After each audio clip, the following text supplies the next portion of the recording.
Alright, hello, and welcome back to a RWBY fanfiction reading. It's been a while, and this isn't really a RWBY fanfiction reading because it doesn't have a lot to do with RWBY. So, yeah.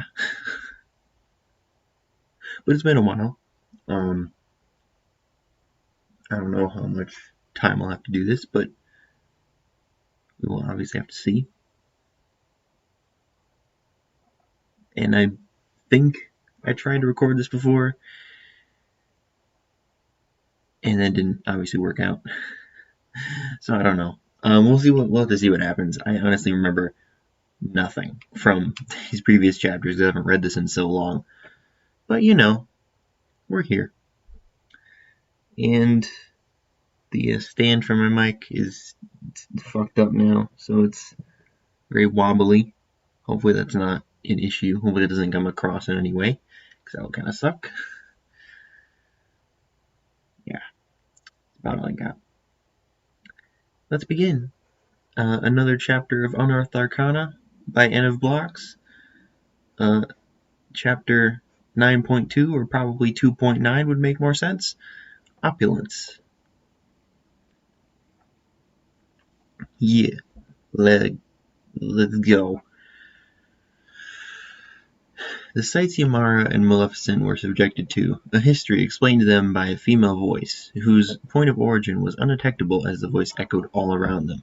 She explained the history of the Faunus, of the Chimera, the horrid experiments committed by the Liches of Shadowvale, the slavery and role they were expected to fill, and how they broke free of their chains. Many were lost, but many lived on to face a world no less welcoming than the one they escaped from. Alliances with their cousin race allowed them to flourish and survive, and over time an unbreakable bond was formed. Within the antechamber, Maleficent and Ymara too were knocked out cold, alike to Teyra, as Cassandra yelped, wondering if she had somehow resisted a sleep. What?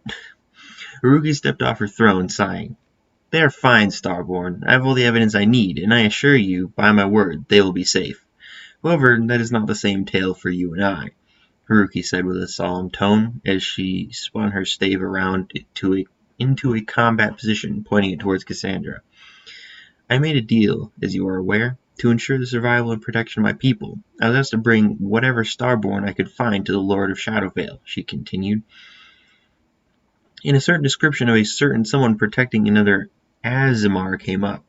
Now that I have my evidence, I am sorry for this. Oh shit. Trying to break things, apparently. Sorry? You're not doing a thing to me or my friends, Cassandra yelled out of sudden anger and out of fear as she quickly conjured the two magical splinters that function as her short swords. As soon as Cassandra did so, a bolt of golden radiance blasted towards her, a spell suddenly fired from Haruki. Narrowly ducking under the projectile of searing light, Cassandra quickly leapt into a nearby pillar, her footsteps and leaps enhanced by a sudden kick and magic as she threw a barrage of arcane missiles at Haruki. The missiles, however, proved to be only effective if they actually made it by the staff as Haruki spun it around, blocking and deflecting all but one bolt, the latter of which hit Haruki in the back.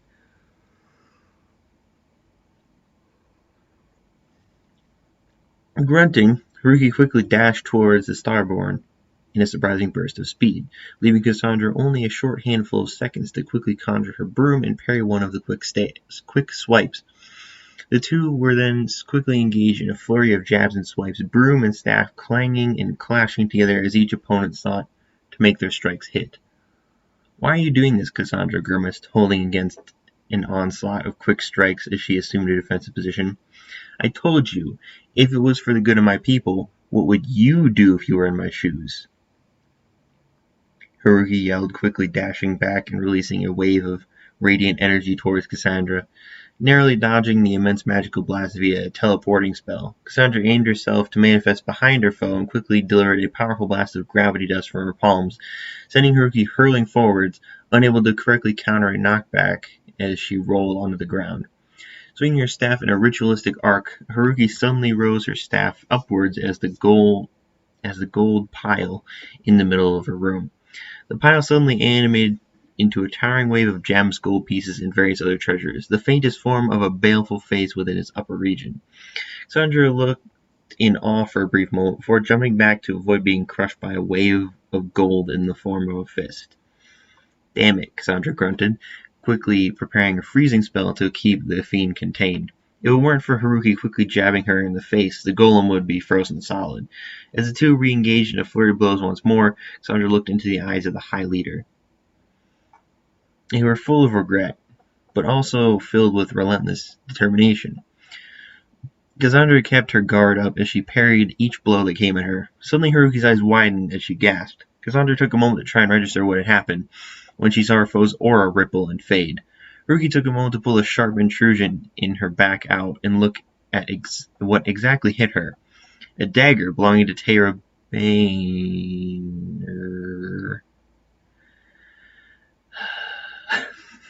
Why are these names so difficult to pronounce? Looking back at where the dagger came, a sound of faint coughing could be heard as the form of her old friend came into view from the shadows, a friend who broke out of her coma. Haruki clenched her teeth as she looked at the assassin. So the spell didn't work as intended, Haruki said, with a bit of surprise in her voice as she looked at Tara, not in a coma anymore.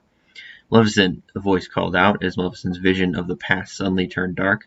Mistress, she called out, following all the echoes around the empty black void that surrounded her like the sea. The briefest hue of two red eyes guided her closer to the source of the voice, like a siren's call. You must wake up. Wake up, but how? I tried. Try harder, Maleficent, a voice said sharply and a bit humorously. Her master did have a tendency to crack a joke now and then, although sometimes they were rather obscure. Your friends are safe, but I don't think you want one of them to have blood on their hands. Nor do I think you want your assigned Starborn to be caught, do you? Maleficent shook her head, knowing what she has to do. She kneeled onto the incubi ground as she quietly chanted a simple spell, something that would deal enough mental damage to herself to wake her up. Simple phantasmal nightmare. It didn't, and I see you're trying to hurt my friends. What have you come to, Haruki? Tara scolded as she looked at the unconscious Maleficent and Yamara. What I did for our race, Tara, Haruki responded to the silent glare she was given. Cassandra took a moment to scan her back and catch her breath, rubbing her forehead. Although an aura did good to protect a person from serious wounds, it did nothing to stop headaches and minor concussions. For the greater good, huh? So you decided to pick on my friends. I had no choice. You did, and you chose poorly. Tara managed to make her intentions inscrutable for a moment before raising a dagger quickly up into the air. A few tendrils held the dagger back as it made its plummet, preventing it from making its mark on its foe. Tara recognized the tendrils almost immediately. Maleficent, let me go, and make you a murderer? Unfortunately, I'm going to ask that you leave her to her fate. Maleficent offered her own ultimatum to Tara, who offered a growl back to Maleficent. This woman needs to answer to some things, and she will, in due time. Drop the knife now. Tara took a moment, looking at the High Leader at her feet. It'd be easy, quick. She then looked back at Maleficent, at Cassandra, at the wakening Yamara. Enough blood spilt today, huh? Tara pondered, as she sheathed her blade slowly, exhaling as she did, and venting out some of her stress.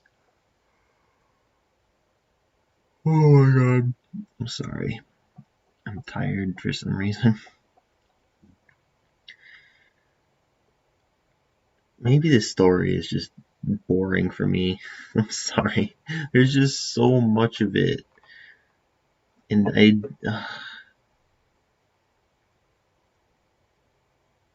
can't even.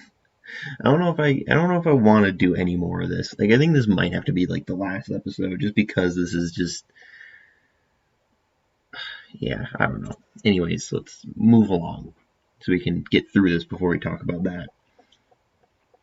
The two White Fang guards were late to the party and rushed through the halls of the base. They were off duty when they weren't supposed to, and Haruki would probably throw less of a punch if they managed to save her.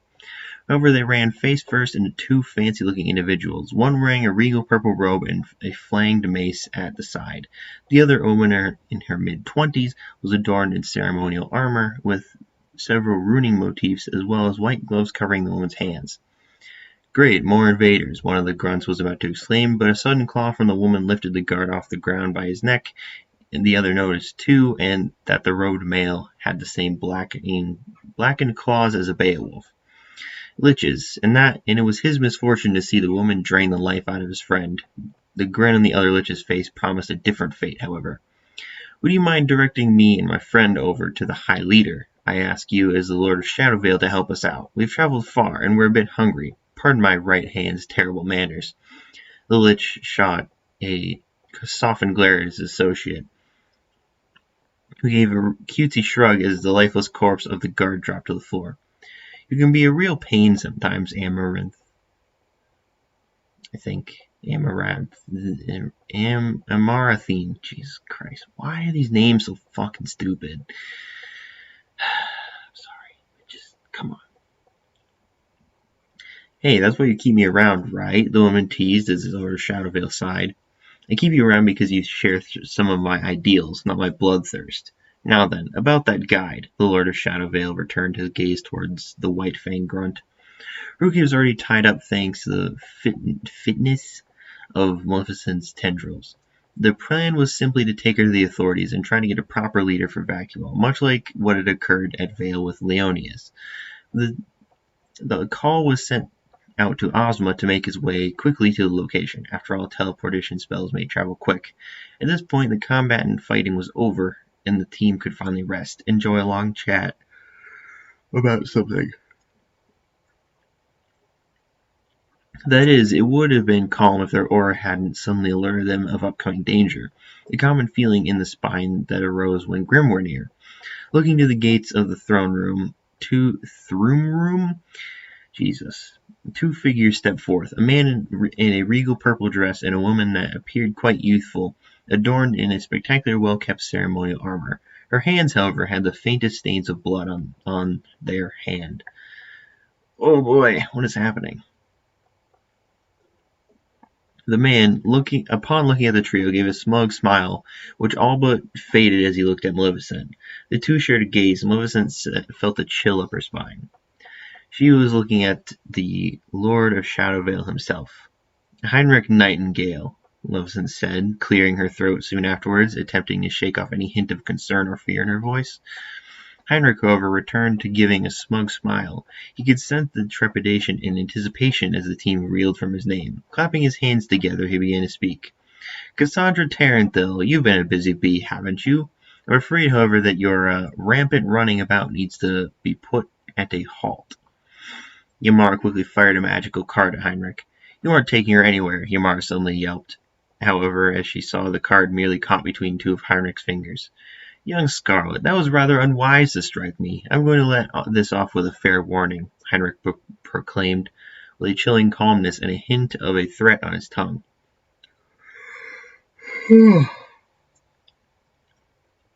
Ymar knew to step back, but didn't step away from protecting her friend. Heinrich, you're not taking my friend anywhere. I'm fairly certain she wouldn't like you meddling in her affairs either, Maleficent retorted back, meaning to keep Heinrich at bay with one fact she hoped would work, her allegiance to the undying grudge. The comment didn't even make him flinch. Oh my, how terrifying. No, Maleficent, if I must take all of you, I will. Amarathine, you're dismissed. I want you to head to Vale to make sure our forces can properly regroup. Amarathine gave a hint of disapproval to the order. She was so eager to spill blood with these fools. How dare they strike the Lord of Shadowvale? However, stupid-ass name, knew that she would get her due soon, and with the snap of her fingers, she teleported off. Now then, Heinrich stepped forth, his arms behind his back in a casual stroll towards the group. You have two choices. Offer the girl to me, walk away with no cuts or scratches, and perhaps even my gratitude. She is important to me. The group didn't hesitate to pull out their weapons and assume a defensive posture. Heinrich sighed as he pulled out his weapon, a flanged mace called Stormbreaker. Ymar and Tara were the first to charge towards the Archlich. Their strategy seemed complex enough. One was to take the full blast of his power, the other was to ambush him from behind in a flanking maneuver. Heinrich, however, has been through more battles than almost all other entities on Remnant, and with a sudden swing of his mace sent Ymara flying back to the walls, her aura almost instantly breaking.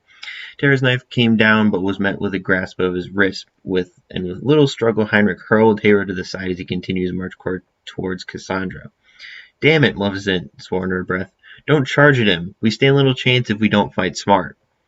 That's right, girls. Just yell your plans out, and suddenly everything is fine, Heinrich teased in an educational manner. To yell out orders was to allow Heinrich to plan ahead a few more steps. This was no exception. Channeling a blast of dark magic before him, there was only a mere second to leap out of the way. Maleficent and Cassandra's ropes were almost being scorched by the blast. Returning fire to Heinrich, the duo fired whatever they could cast in the seconds they could attack in. Fireballs, frost spikes, arcs of lightning.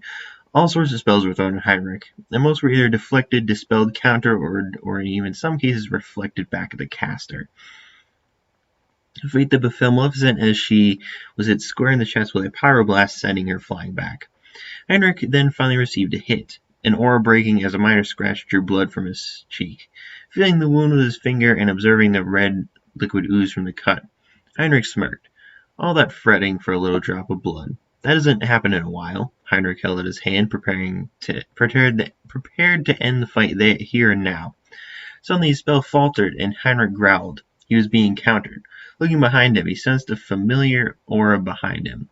He didn't hesitate to strike hard with his weapon. Blackened eyes with purple pupils glaring with hatred at the man with slightly gray hair and regal armor, harkening back 1,000 years ago, almost the same armor he wore at that time. Ozma, Heinrich growled, as the immortal mage struggled to keep his staff up from Stormbreaker crushing him, pulling the mace back. He swung again, only to be blocked by a barrier. Maleficent, get everyone out of here!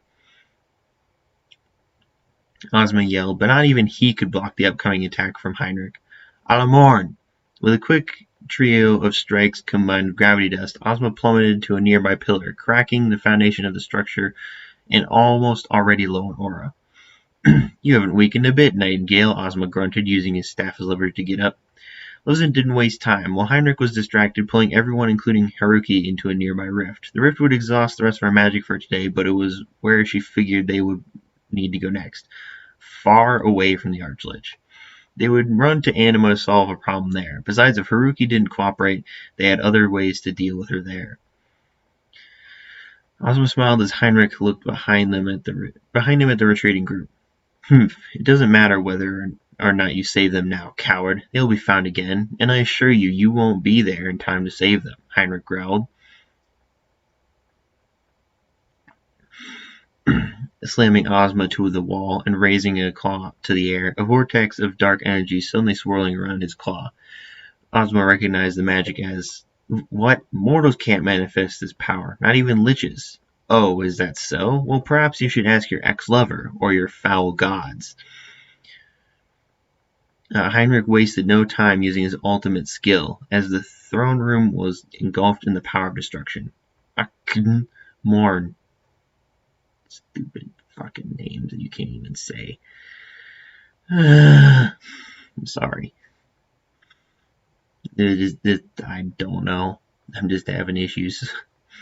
Maleficent and the group panted as each member attended to each other. Terra even lifted Haruki back to her feet. The idea of a common foe now pursuing them, meaning that the differences would have to be put aside. Looking around at the open plains before them and the harbor town below the cliffside, ahead of the team stood a vast ocean, the horizon going on for what seemed like forever. Ymara recognized where they were and knew what Maleficent was doing. We're going to Anima? Where else? We're going to see if we can't do something about your dragon problem and try to lay low in a friendly kingdom, Maleficent smiled, but nobody else returned the smile. What was there to smile about? An Archlich almost ended their adventure today. There was little doubt that he wouldn't find them again. As they headed to the harbor town, everyone kept looking over their shoulder, as if someone now was always watching their movements, which there probably is. So this is relatively short. I think we'll read the Volume 3 prologue, and then, yeah, we'll talk about it later. Volume 3 prologue. Heinrich returned to Shadowvale, taking note not to let the eyes of the populace see that his face had a minor scratch. A few certain liches could be viewed as fanatics and rise to anger as soon as they saw their leader was harmed. He always hated how deceiving his culture was. Even before the turning, before his wife Matara sealed the brother gods, Shadowvale was always a place of political intrigue and deception. It went hand in hand with its fearsome view on competition, especially on attitudes towards magic. How would she react to the scratch? Heinrich wondered, with a bit of dread, as he entered the citadel. Passing through many of the opulent but darkened hallways, Heinrich made his way to the throne room. He remembered the danger Natora Darrow posed, and Cassandra Taranthil was the first in a long while to actually make it through one of his aura. A thought swam through his head, although quite implausible, wasn't impossible. Heinrich wondered if Cassandra was a missing link, a starborn with the blood of a Darrow within her. Pushing this thought to the back of his mind, Heinrich opened the ornate doors which beyond contained the throne room ahead. The thing that always caught his eye was the two... Go away. Sorry. Heinrich opened the ornate doors which beyond contained the throne room ahead. The thing that always caught his eye was the two draconic statues, depicting the brother gods in their true forms. Orbs of their respective elements, mere illusions, floated within their claws. On the throne Matara sat, her legs crossed over one another, revealing the buckled leather boots she almost always wears. The look of surprise on her face when she saw her lover's face wasn't hard to miss. Heinrich, who dared to give you a damn scratch? Matara demanded, getting up and rushing towards Heinrich in worry. Although Heinrich knew Matara cared for him, he didn't doubt that she might one day cut or gut him for something. Matara, dear, I'm fine. It was just a scuffle. You shouldn't concern yourself with my well-being. After all, who would stand up before an archlich and live? Heinrich reassured her volatile disposition, once more keeping her calm and only partially sadistic. Perhaps he was the only thing keeping Matara from raising Remnant. Heinrich, you know I worry about you. You're one of the only people on this accursed earth that I can trust. So loyal, handsome, Matara droned on, hugging Heinrich in a tight embrace. How would she react if she learned that Starborn gave him his scratch? How would she react if she learned that behind her back he plotted against her? How would she react if she learned that there was another possible match for him? How would she react if what she believed was a lie? A horror of such a thought gave Heinrich a moment of pause. Wrapping his arms around Matara, however, he reassured himself that this was all necessary for everyone's survival. After all, Ozma was dead, and it would take time for him to reincarnate. He just needed to find out where that irksome Starborn went. And then Heinrich's lips curled into a cruel smirk. Oh, what fun he was going to have turning the child into a weapon he could use. For the greater good, of course. Oh, okay. So I've probably honestly read too much of this story. Yeah.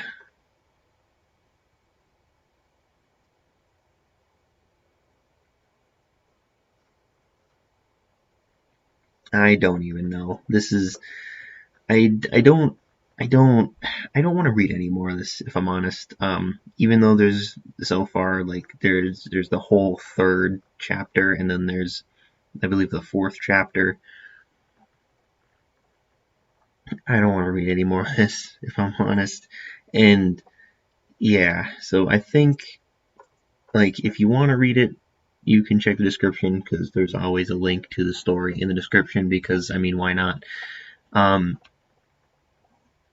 so if you want to finish it, you can read it there. But I'm not going to do any more of this because I'm kind of tired of it if I'm honest. Um, yeah. So next time we will come back with Not Guilty by Brightbriar because I am going to continue. I'm going to finish that story, and then after that we'll come back with something completely new, which will be hopefully quite interesting. Yay, I guess. I don't really got anything right now. That's about it, if I'm honest. Yep. I need to figure out a way to end these videos smoother. 'Cause I'm awful.